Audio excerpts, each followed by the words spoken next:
Hey guys, this is Monica. Welcome back to my YouTube channel. दोस्तों, आप में से बहुत सारे लोग ऐसे होंगे जो ये चाहते होंगे कि जब वो as a host, as a anchor अपना पहला शो करें, पहला इवेंट करें, तो वो बहुत सक्सेसफुल हो, लोग उनको पसंद करें और वो एक बहुत सक्सेसफुल एंकर बने।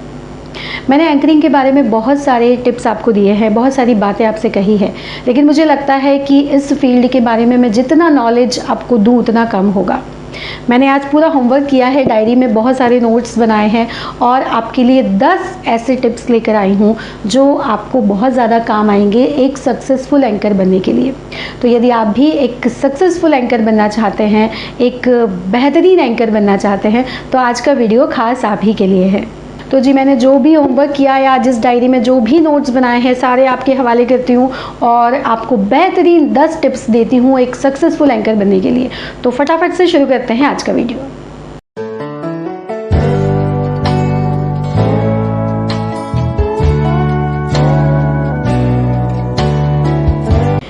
तो एक अच्छा एंकर बनने के लिए मेरी जो पहली टिप्स है वो है कि आपको जब भी मौका मिलता है बोलने का, आप बोलिए।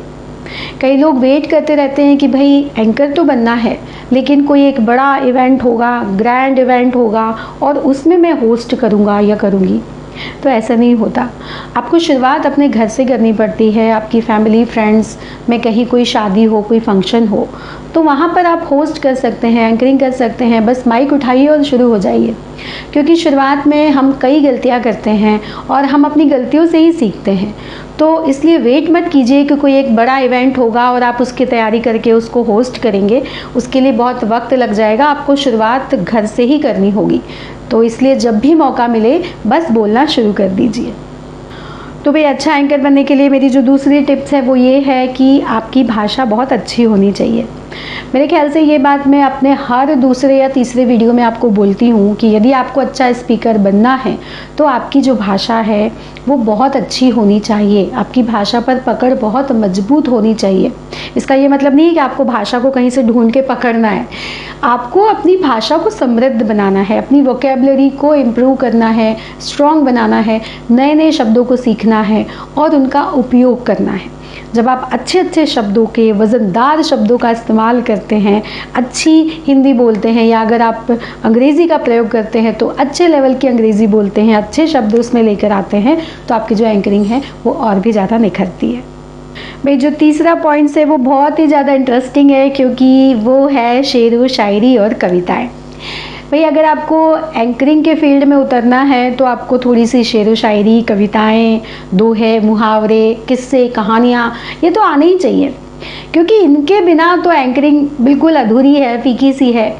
ये मैं नहीं कहूँगी कि आप पूरे समय एंकरिंग में शेर व शायरी करते रहें, कविता ही करते रहें, ऐसा लगे कि जैसे मुशायरा चल रहा है या कवि सम्मेलन चल रहा है। वो भी नहीं होना चाहिए, लेकिन आपको अच्छे लेवल की शेर, अच्छे शायरों को आप पढ़िए, उनके मुशायरों को सुनिए, तो आपको कुछ बहुत अच्छी अच्छी लाइनें जो लगेंगी उनको डायरी में नोट कीजिए और उनका इस्तेमाल कीजिए। एक अच्छे लेवल की कविता यदि आप बोलते हैं, 4 लाइनें बोलते हैं, तो आपकी एंकरिंग उससे बहुत ज़्यादा खूबसूरत हो जाती है।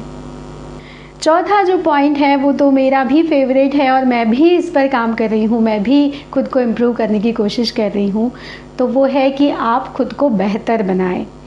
बेहतर बनाने से मतलब है कि आप अपने लुक पर काम करें। यदि आप थोड़े से हेल्दी हैं तो कोशिश कीजिए कि अपना वज़न थोड़ा सा कम करें, थोड़ा अपने लुक पर ध्यान दें। अब यहाँ पर मैं ये नहीं कह रही हूँ कि जो बहुत ज़्यादा अच्छे दिखने वाले लोग होते हैं वही एंकर बनते हैं, ऐसा नहीं है। आपकी पर्सनालिटी जो है, वो आपका जो व्यक्तित्व है वो आपके विचारों से, आपके बोलने से बनता है। मैं ये मानती हूँ कि आप चाहे किसी भी रंग के हों, मोटे हों, पतले हों, कोई फ़र्क नहीं पड़ता। बस आप अपने आप को अच्छे से प्रेजेंट कीजिए। आप अभी जैसे हैं उसको और अच्छा करने की कोशिश कीजिए, तो आप एज ए एंकर और भी अच्छे लगेंगे। जैसे मैं भी कोशिश कर रही हूँ कि मैं अपना थोड़ा सा वेट कम कर लूँ, हालांकि नहीं होता है, लेकिन फिर भी मेरी कोशिश तो जारी है। तो चलिए अगले पॉइंट पे चलते हैं। अगला जो पॉइंट है वो है आपकी आवाज़ पर काम करना। ये बहुत ज़्यादा इम्पॉर्टेंट पॉइंट है, क्योंकि आवाज़ की जो आपकी रिदम है, आपको पता होना चाहिए कि आपकी जो टोन है वो ऊपर की टोन है या नीचे की टोन है। आप उतार चढ़ाव को समझें। आप जब बात करते हैं तो क्या आप एक ही जैसी टोन में बात करते हैं या आप उतार चढ़ाव को समझते हैं। अगर मैं नीचे की टोन में बात करती हूँ और अगर मैं नीचे की टोन में आपसे कुछ कह रही हूँ तो तब भी मेरी आवाज़ कैसे साउंड करती है, जैसे कि मैं अभी आपसे बात कर रही हूँ, तो आपको कैसा सुनाई दे रहा है, कैसा महसूस हो रहा है। और अगर मैं अपनी आवाज़ को ऊपर की टोन पे ले जाती हूँ और वहाँ पर बात करती हूँ तो भी जो मेरी टोन है वो बैलेंस होनी चाहिए। तो इस चीज़ को समझिए तो आप और भी ज़्यादा बेहतर कर पाएंगे। तो चलिए अगले पॉइंट पे चलते हैं। अगला पॉइंट है कि आप एंकरिंग करने के पहले पूरी प्लानिंग कीजिए। आप एंकरिंग जब करने के लिए उतरते हैं, मान लीजिए आपको पहला कोई शो मिल गया, कोई इवेंट मिल गया, मान लीजिए आपने घर में ही अपनी एंकरिंग की शुरुआत कर ली, लेकिन जो पहली एंकरिंग आप करने के लिए मैदान में उतरते हैं तो बस ये समझिए कि मुझे इसमें जी जान लगा देना है। ये नहीं सोचना है कि अरे ये तो घर की एंकरिंग है, कुछ भी मैं कर लूँगा कर लूँगी तो भी चलेगा, ऐसा नहीं है। जो पहली एंकरिंग आपकी होगी उसी से ही आपको बाकी की आगे की एंकरिंग मिलेगी, काम मिलेगा। तो यदि आपको काम चाहिए ना तो पहली एंकरिंग में अपना जी जान लगाइए, अपना 100% दीजिए और उसके लिए पूरी प्लानिंग कीजिए। अब आप कहेंगे कि प्लानिंग कैसे करना है, मैं आपको पहले भी कई बार बता चुकी हूँ, चलिए आज एक बार फिर बता देती हूँ कि एंकरिंग करने के लिए आपको प्लानिंग क्या क्या करनी पड़ती है। तो वही एंकरिंग में जो प्लानिंग करनी पड़ती है वो ये करनी पड़ती है कि क्या प्रोग्राम है। सबसे पहले तो ये पता कीजिए कि लेडीज़ संगीत को आप होस्ट करेंगे या कोई उद्घाटन है, ओपनिंग है, कुछ है, उसको आप होस्ट करेंगे। आपकी जो ऑडियंस है वो कौन है, कौन से लोग आपको सुनेंगे। फैमिली फंक्शन है, लेडीज़ संगीत है, तो जाहिर सी बात है कि पूरी फैमिली के लोग होंगे वहाँ पर, तो आपको उस तरीके से एंकरिंग करना है। अगर किसी प्रोडक्ट की ओपनिंग है, पूजा है, कुछ इस तरह का प्रोग्राम है, तो वहाँ पर उस तरह के लोग आएंगे, कस्टमर्स आएंगे, तो आपको अपनी ऑडियंस के बारे में पूरी जानकारी होनी चाहिए कि कौन सी ऑडियंस आपको सुनने वाली है, ताकि आप उसके अकॉर्डिंग अपनी प्लानिंग करें। दूसरा, आपको प्रोग्राम का फ्लो बिल्कुल तैयार कर लेना है। आपको जो भी आपसे होस्ट करवा रहे हैं उनसे पूरी गेस्ट की लिस्ट ले लीजिए, कौन कौन से गेस्ट आने वाले हैं, क्या क्या प्रोग्राम होगा, कौन से लोग परफॉर्म करेंगे, उनके सारे नामों की जो लिस्ट है वो आपके हाथ में होनी चाहिए। और उसके बाद आपको तैयार करना है प्रोग्राम का फ़्लो। प्रोग्राम का फ़्लो मतलब सारी चीज़ें आपको लिख लेनी है कि आप कैसे शुरुआत करने वाले हैं, इसके बाद क्या होने वाला है। सारा फ़्लो आपको पूरा रिटर्न में तैयार करना है, एक पेपर पर पूरी प्लानिंग कर लेनी है कि इसके बाद में आप क्या कहेंगे, गेस्ट को बुलाने के पहले आप क्या कहने वाले हैं, गेस्ट के परफॉर्मेंस के बाद आप क्या कहने वाले हैं। तो ये फ़्लो अगर आपके सामने तैयार हो जाता है तो आप मेंटली प्रिपेयर हो जाते हैं कि ठीक है, ये फ़्लो मेरे सामने है, मुझे ये करना है। अब इसके बाद आपको और भी तैयारी करनी है। वो तैयारी ये करनी है कि मान लीजिए कोई परफॉर्मेंस नहीं हुआ, उसको आने में लेट हो गया, गेस्ट को आने में लेट हो गया, तो उस समय लोगों को एंगेज करने के लिए आप क्या करेंगे। तो वो प्लानिंग भी आपको पहले से सोच के रखना है और वो सारी चीज़ें भी आपको लिख कर तैयार रखनी है। चलिए बढ़ते हैं हमारे अगले पॉइंट पर, और जो अगला पॉइंट है वो है शुरुआत धमाकेदार होना चाहिए। मैं हमेशा कहती हूँ कि first impression is the last impression. मैंने इस विषय पर वीडियो भी बनाया है कि शुरुआत कितनी ज़्यादा इम्पॉर्टेंट होती है। आपके शुरुआत के 2-3 मिनट जो होते हैं ना, उसमें आप अपना जो पूरा इम्प्रेशन है वो ऑडियंस पर डाल देते हैं। तो आपकी शुरुआत कुछ इस तरीके से होना चाहिए कि वो जो आपका इम्प्रेशन हो वो पूरा लास्ट तक कैरी हो आपके साथ। आप अपना इम्प्रेशन उस टाइम पे इतना अच्छा जमा दे कि आपकी जो ऑडियंस है वो बिल्कुल ध्यान से आपको सुनने लगे। तो कुछ ऐसा अलग दिलचस्प आपको करना चाहिए।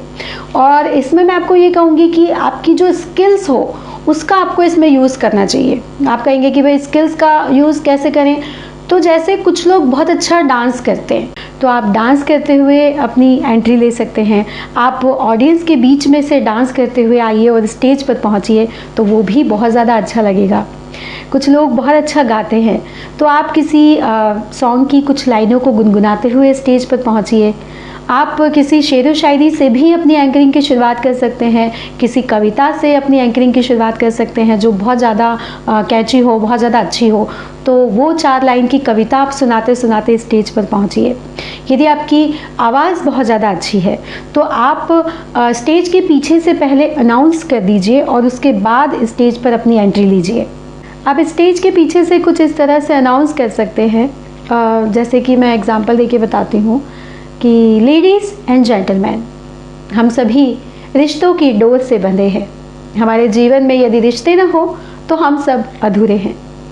कुछ ऐसे ही प्यारे से रिश्तों की गंध और महक लिए हुए आज की ये शाम आपके लिए लेकर आई है कुछ ऐसी यादों की सौगात जिसे आप आज सहेज कर अपने साथ लेकर जाएंगे। नमस्कार दोस्तों, मैं हूं मोनिका, आपकी होस्ट और दोस्त, और आज की शाम मैं आपको लेकर जाऊंगी यादों के इसी खूबसूरत से सफ़र पर। तो आपको जो अपनी स्किल्स है उसका उपयोग करना चाहिए और अपनी एंकरिंग को बहुत ज़्यादा अच्छा बनाना चाहिए। चलिए अगले पॉइंट पर चलते हैं, वो है सांस लेने और छोड़ने की प्रैक्टिस। मैं सांस की बात कर रही हूँ, सांस की बात नहीं कर रही हूँ। सांस जब हम लेते हैं और छोड़ते हैं तो माइक पर उसकी आवाज़ नहीं आनी चाहिए। कुछ लोगों को लगता है कि ये तो बहुत छोटी सी बात है, लेकिन इसको हमें इग्नोर नहीं करना है। यदि आप एक अच्छा एंकर बनना चाहते हैं, प्रोफेशनल एंकर बनना चाहते हैं, तो सांस लेने और छोड़ने की प्रैक्टिस आपको करना होगी। आपको अपनी बातों को कहने के साथ में सांस को छोड़ना है, लेकिन माइक पर उसकी आवाज़ नहीं आनी चाहिए। जैसे मैं आपको बोल के बताती हूँ कि अगर आप इस तरीके से बोलेंगे कि नमस्कार दोस्तों, मैं हूँ आपकी होस्ट मोनिका और आए हुए सभी मेहमानों का मैं स्वागत करती हूँ और अभिनंदन करती हूँ। तो मैंने इस तरह से माइक पर अपनी सांस को छोड़ा है, तो ये सुनने में बहुत ज़्यादा ख़राब लगेगा। आपको सांस लेना है, लेकिन उसकी आवाज़ माइक पर नहीं आनी चाहिए। आपको इस तरीके से बोलना है कि नमस्कार दोस्तों, मैं हूं मोनिका, आपकी होस्ट। आज मैं आप सभी का स्वागत करती हूं, अभिनंदन करती हूं।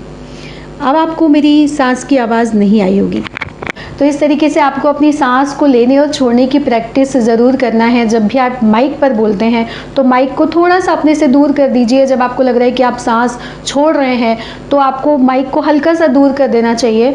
और सांस लेने और छोड़ने की जो प्रोसेस है, ऐसा नहीं, कुछ लोग की आदत होती है कि वो पूरी बात एक ही सांस में बोल देते हैं।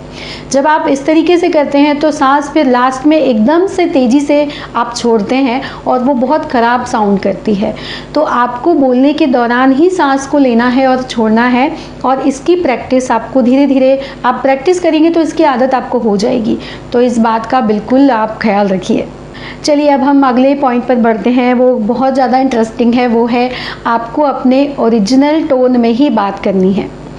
कई बार हम फेक टोन इस्तेमाल करते हैं। हम अगर किसी को सुन लेते हैं तो हम उसको कॉपी करने की कोशिश करते हैं, और उसको कॉपी करने की चक्कर में आप जो आपका ओरिजिनल टोन है उसको आप खो देते हैं, और वो बहुत ज़्यादा बनावटी लगता है।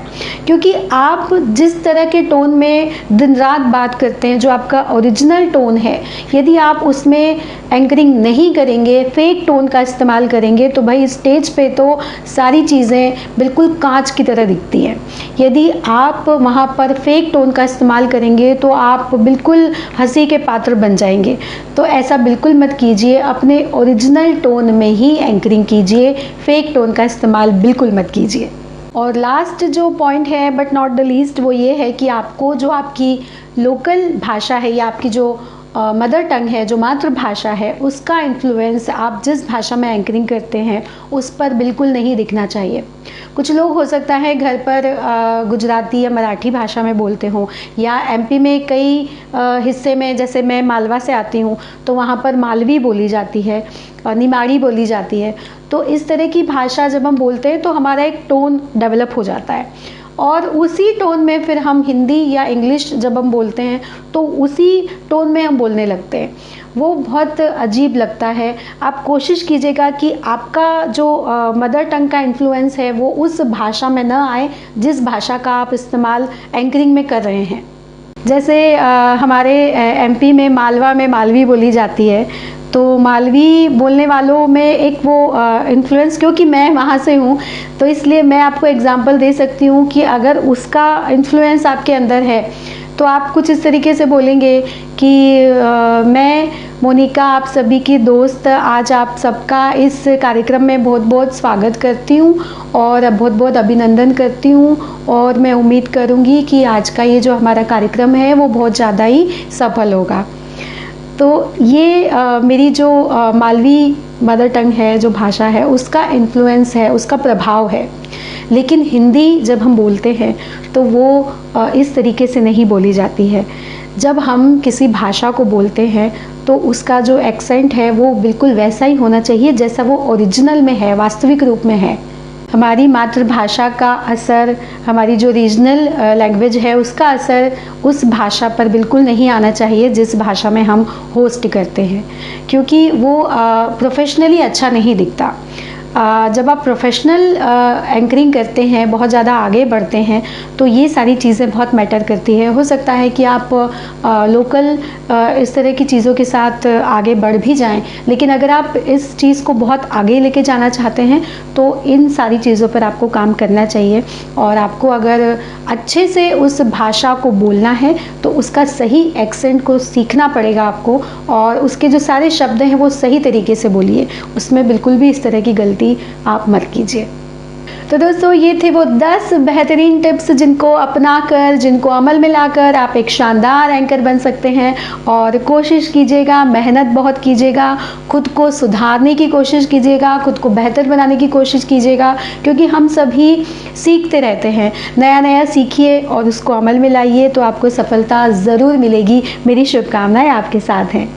यदि आज आप मेरे चैनल पर पहली बार आए हैं तो प्लीज़ प्लीज़ प्लीज़ मेरे चैनल को सब्सक्राइब कर दीजिएगा। भाई, मेरे चैनल को देखते तो काफ़ी सारे लोग हैं लेकिन सब्सक्राइब नहीं करते।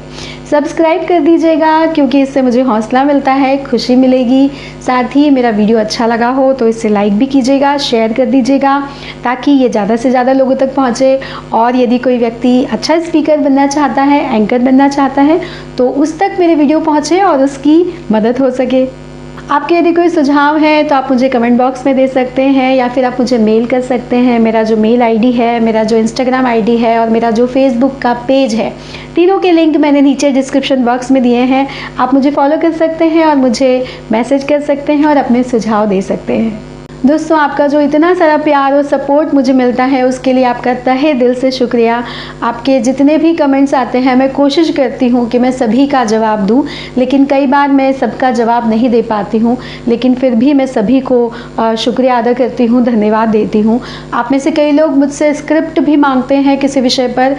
मेरी कोशिश तो रहती है कि मैं आपको स्क्रिप्ट दे पाऊँ, लेकिन कई बार इतना कम समय होता है और कई बार मैं बहुत लेट आपके कमेंट देखती हूँ, तो मैं आपको समय पर स्क्रिप्ट नहीं दे पाती हूँ। उसके लिए थोड़ा माफ़ कर दीजिएगा। लेकिन कोशिश तो रहती है कि आपकी पब्लिक स्पीकिंग से जुड़ी जो भी समस्या हो उसका मैं समाधान आपको दूँ और आपकी मदद करूँ। तो फिर देर किस बात की, यदि आप भी अच्छा एंकर बनना चाहते हैं तो आज ही कोशिश में लग जाइए, सफलता ज़रूर मिलेगी। चलिए दोस्तों, आज का वीडियो बस यहीं तक। अगले किसी नए वीडियो में अगले किसी नए विषय के साथ आपसे बहुत जल्द फिर मुलाकात होगी। तब तक आप अपना और अपनों का ख्याल रखिए। धन्यवाद दोस्तों। जय हिंद, जय भारत।